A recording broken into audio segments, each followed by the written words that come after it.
KT Bradford, and I'm here at the Dell venue at the Eventi Hotel here in New York City, checking out Dell's newly announced XPS 11. Now, this is a very thin, very light ultrabook, very sleek.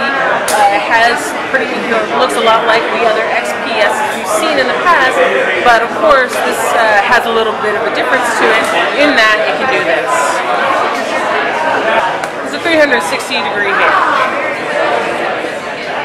And so it's a lot like the Lenovo Yoga in that respect.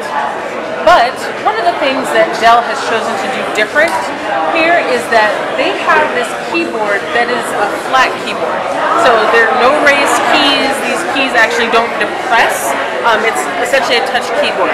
Now, if you're at all familiar with the touch cover for the Surface and Surface 2, this is very much like that, except for it's not, a detachable cover or alternate. Like this is like an Ultrabook, except for it has the 360-degree hinge.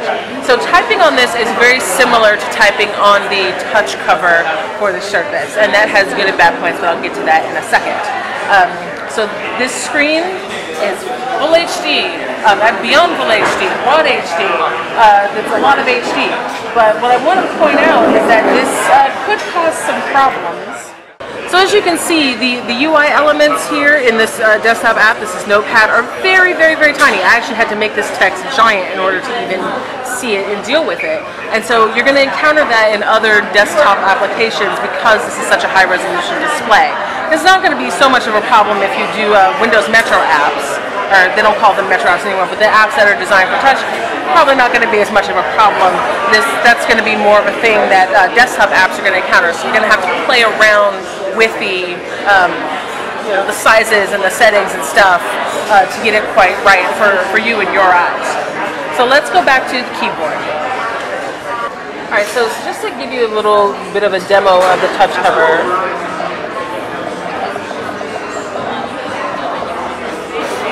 So a couple things I want you to point out. It makes a little sound, like a little sound as you're typing. I'm sure you can turn that off, and I would, because my goodness.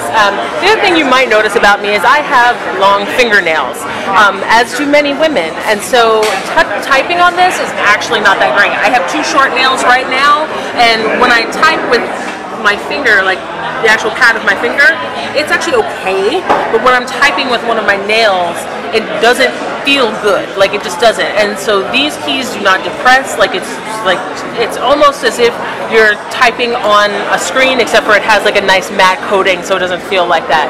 So the matte coating, this rubberized coating that's all across the deck here, feels really nice. This touchpad is also nice and wide. We'd love to see that, even if it's a smaller thing. But I feel like for some people, this keyboard cover is not going to work for them. What I've noticed is that it sometimes drops letters, as you can see the I. So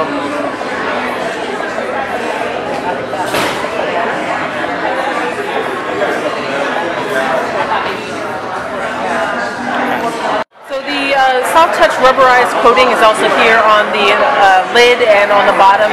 It's a very thin, light machine. This goes from 11 to 15 millimeters thick. Really nice. Feels good to hold. The ports on this, there are two USB 3.0, there's one HDMI, it's a full HDMI, and there's one full SD card slot there.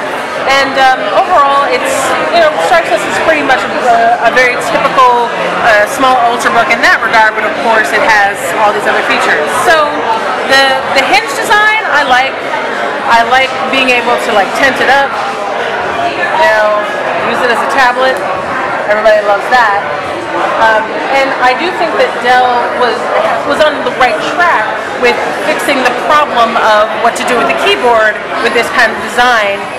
Lenovo went about it a different way with their Yoga 2 Pro, but this is a valid choice as well. Not sure if women or people with fingernails in general are going to like it, but when I do my full review, we'll see. So this is KT Bradford taking a look at the Dell XPS 11.